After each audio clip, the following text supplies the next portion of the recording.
Hi friends, welcome back to happy life T V. സംഭാഷണങ്ങൾ കൊണ്ട് ഒരുപാട് പ്രശ്നങ്ങൾ പലപ്പോഴും നമ്മൾ നേരിടാറുണ്ട്. ഒരു കാര്യം പറഞ്ഞതിൻ്റെ പേരിൽ, അത് പറഞ്ഞ രീതി തെറ്റിപ്പോയതിൻ്റെ പേരിൽ, അല്ലെങ്കിൽ പറഞ്ഞ ആൾ അത് അങ്ങനെ പലതരത്തിലുള്ള ഒരുപാട് പ്രശ്നങ്ങൾ സംഭാഷണത്തിലൂടെ പലപ്പോഴും നമുക്ക് നേരിടാറുണ്ട്. അത് പരിഹരിക്കാവുന്ന വളരെ സിമ്പിളായിട്ടുള്ള ഏതാനും ചില മാർഗ്ഗങ്ങളാണ് ഈ എപ്പിസോഡിൽ നാം ചർച്ച ചെയ്യുന്നത്. ഒരാളുടെ അടുത്ത് പോയിട്ട്, അല്ലെങ്കിൽ ഒരു ഗ്രൂപ്പിൻ്റെ അടുത്ത് ഒരു കാര്യം നാം പറയുമ്പോൾ വളരെ പ്രധാനപ്പെട്ട 3-4 കാര്യങ്ങൾ നമുക്ക് ശ്രദ്ധിക്കാം. ഒന്നാമതായിട്ട്, ഈ ഒരു കാര്യം അത് ഞാൻ ഇവിടെ പറയേണ്ടതുണ്ടോ? രണ്ടാമതായിട്ട്, ഞാനിത് ഈ വ്യക്തിയോട് തന്നെയാണോ അത് പറയേണ്ടത്? മൂന്നാമതായിട്ട്, ഞാൻ തന്നെയാണോ ആ കാര്യം ഇവിടെ പറയേണ്ടത്? നാലാമതായിട്ട്, അത് ഇവിടെ വെച്ച് തന്നെ പറയേണ്ട കാര്യമാണോ? ഈ 4 കാര്യങ്ങൾ വളരെ പ്രാധാന്യത്തോടു കൂടെ നമുക്ക് ചിന്തിക്കുവാൻ, കൈകാര്യം ചെയ്യുവാൻ, പരിഗണിക്കുവാൻ സാധിക്കുമെങ്കിൽ സംഭാഷണത്തിൽ ഉണ്ടാകുന്ന കുറേ പ്രശ്നങ്ങൾക്ക് അത് പരിഹാരമായിരിക്കും. ഇപ്പം ഞാൻ തന്നെ ഈ പ്രശ്നം അല്ലെങ്കിൽ ഈ വിഷയം ഞാൻ അയാളോട് പറയേണ്ടതുണ്ടോ?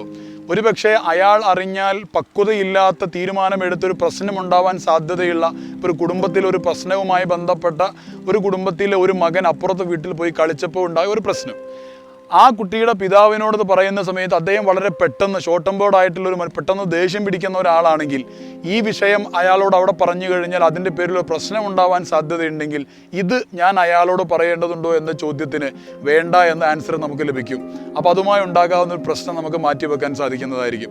അതോടൊപ്പം തന്നെ ഇയാളോടാണോ ഞാൻ പറയേണ്ടത്?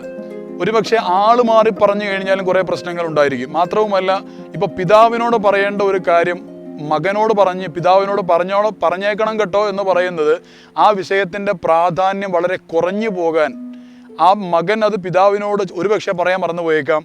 ഒരുപക്ഷെ റിപ്പോർട്ട് ചെയ്യുമ്പോൾ തന്നെ അതിൻ്റെ പ്രാധാന്യമൊക്കെ വല്ലാതെ കുറഞ്ഞ് അല്പസമയത്തിനൊക്കെ ശേഷമായിരിക്കാം നമ്മൾ ഉദ്ദേശിക്കുന്ന പ്രാധാന്യത്തോടു കൂടെ അല്ലാതെ അത് അങ്ങോട്ട് എത്താൻ സാധ്യതയുണ്ട്. മൂന്നാമതായി പറഞ്ഞ ഒരു കാര്യം, ഇത് ഞാൻ തന്നെയാണോ ഇവിടെ പറയേണ്ടത് അല്ലെങ്കിൽ ഇയാളോട് പറയേണ്ടത്? അതിൻ്റെ താല്പര്യം ഒരുപക്ഷെ നമ്മുടെ പിതാവ് അല്ലെങ്കിൽ മാനേജർ സ്റ്റാഫിനോട് പറയേണ്ട ഒരു കാര്യമായിരിക്കാം, പ്രധാനപ്പെട്ട ഒരു കാര്യം നമ്മൾ പറഞ്ഞ് അതിൻ്റെ ഗൗരവം കളഞ്ഞു പോയേക്കാം. അപ്പോൾ ഞാൻ പറയേണ്ടതില്ലാത്ത കാര്യങ്ങൾ ഞാൻ പറയാൻ പാടില്ല, പറയേണ്ടതില്ലാത്ത വിഷയങ്ങൾ ഞാൻ പറയാൻ പാടില്ല, ഞാൻ അയാളോട് പറയാൻ പാടില്ലെങ്കിൽ കണ്ട ആളോട് പറഞ്ഞേക്കാം എന്ന രീതിയിൽ പറയാനും പാടില്ല. നാലാമതായിട്ട് പറഞ്ഞ കാര്യമാണ് പറയേണ്ട സമയവും സ്ഥലവും. ഒരുപക്ഷെ വളരെ പ്രാധാന്യത്തോടു കൂടെ വീട്ടിൽ കയറി അല്ലെങ്കിൽ ഓഫീസിൽ ചെന്ന് നേരിട്ട് കണ്ട് സമയമെടുത്ത് സംസാരിച്ച് ബോധ്യപ്പെടുത്തേണ്ട ഒരു വിഷയമാണെങ്കിൽ അത് ടൗണിൽ നിന്ന് ജസ്റ്റ് ഒന്ന് കണ്ട സമയത്ത് ആ കാര്യം അങ്ങ് പറഞ്ഞ് തീർത്താൽ ഒരുപക്ഷെ അതിനുകൊണ്ട് ഉദ്ദേശിക്കുന്ന പ്രാധാന്യം അല്ലെങ്കിൽ റിസൾട്ട് കിട്ടിക്കൊള്ളണമെന്നില്ല. അപ്പോൾ സമയമെടുത്തുകൊണ്ട്, ചിലപ്പോൾ ചില സമയങ്ങളും ഇതേപോലെ തന്നെ പ്രാധാന്യമുള്ളതാണ്.